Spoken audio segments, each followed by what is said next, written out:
17 डिसेंबर रोजी दुपारी 1 वाजता अमरावती जिल्हाधिकारी कार्यालयासमोर शेतकऱ्यांनी धरणे आंदोलनाला सुरुवात केली आहे. यात मोठ्या प्रमाणात शेतकरी वर्ग जिल्ह्यातून उपस्थित झाला असून यावेळी शेतकऱ्यांनी कापूस पेटवला आहे, तर तूर, सोयाबीन, कपाशीला भाव मिळावा याकरता हे आंदोलन असून नागपूर येथे हिवाळी अधिवेशन सुरू आहे.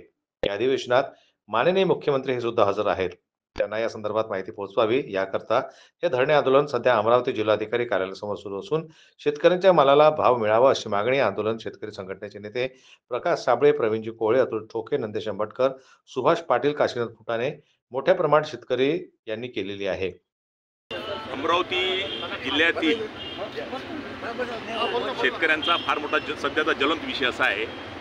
शेतकऱ्यांच्या घरात हजारो क्विंटल कापूस पडून आहे, शेतकऱ्याच्या घरामध्ये हजारो क्विंटल सोयाबीन पडून आहे आणि सोयाबीनला कवडीबोल भाव आहे. मार्केट नाफेडची खरेदी सुरू आहे, परंतु आर्द्रतेच्या मुद्द्यावर शेतकऱ्यांचं सोयाबीन कोणी घ्यायला तयार नाही नाफेडवाले. त्यामुळे जे 4,900च्या वर जे भाव नाफेडचे आहे ते भाव न भेटता फक्त शेतकऱ्यांना सोयाबीन खुल्या बाजारामध्ये 3500-3700 विकायला लागून राहिलं. ही फार दुर्दैव आहे. आमचं हे आंदोलनाचा धरणे आंदोलनाचा उद्देश एवढाच आहे. आज शेतकरी संघटनेच्या नेतृत्वामध्ये आम्ही हे जे आंदोलन करतो आहोत, या जिल्ह्यातील सर्व शेतकरी, त्याचा उद्देश एवढाच आहे फक्त की सन्माननीय मुख्यमंत्री महोदयांनी सोयाबीनला 6,000 रुपये भाव देण्याचं कबूल केलं. सन्माननीय मुख्यमंत्री महोदयांनी भावांतर योजना सुरू करण्याचं अभिवचन दिलं. सन्माननीय मुख्यमंत्र्यांनी सातबारा कोरा करण्याचं अभिवचन दिलं. सन्माननीय मुख्यमंत्र्यांनी कापसाला भाव देण्याचं अभिवचन दिलं. आमची फक्त एवढीच मागणी आहे की सध्या अधिवेशन सुरू आहे आणि अधिवेशनाचं आणि सन्माननीय मुख्यमंत्री महोदयाचं या शेतकऱ्यांच्या ज्वलंत प्रश्नावर लक्ष केंद्रित करण्यासाठी, त्यांचं ध्यानाकर्षण करण्यासाठी आज सर्व शेतकरी समाजातील सर्व लोक आज इथे एकत्र झालेले आहे.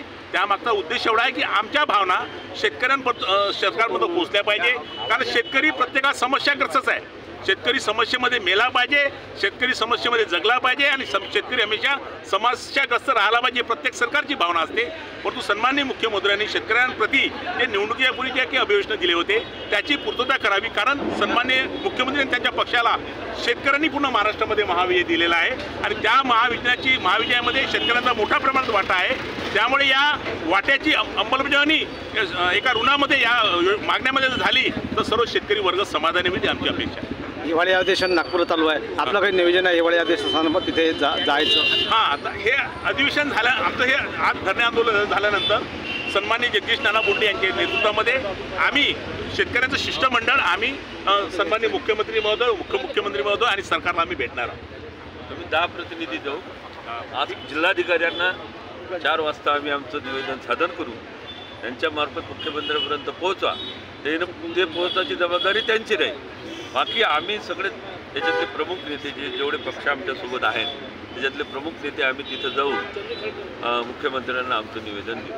मुख्य महत्त्वाचा मुद्दा आहे की शेतकऱ्याच्या आत्महत्या प्रचंड प्रमाणात सुरू आहे आणि ह्या आत्महत्या कुठंतरी थांबल्या पाहिजे. सरकारनं जाहीर केल्याप्रमाणे लोकांनी मतदान केलं, त्यांना निवडूनही दिलं भरघोस मतानं. प्रचंड असा विजय त्याच्या पत्रात पाडला.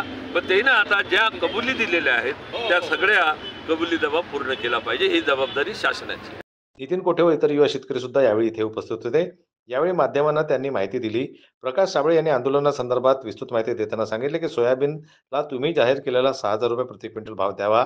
नाफेडद्वारे होणाऱ्या सोयाबीन खरेदीमध्ये जाचक अटी शिथिल करण्याबाबत व जाहीर केल्याप्रमाणे शेतमालासाठी भावांतर योजना लागू करणे. केंद्र सरकारच्या शेतमाल आयात निर्यात धोरणामुळे कापूस उत्पादक शेतकऱ्यांचे नुकसान टाळण्यासाठी 10,000 रुपये प्रति क्विंटल भाव कापसाला देण्याबाबत यावेळी माध्यमांना आंदोलन करतानाच त्यांनी सांगितलं.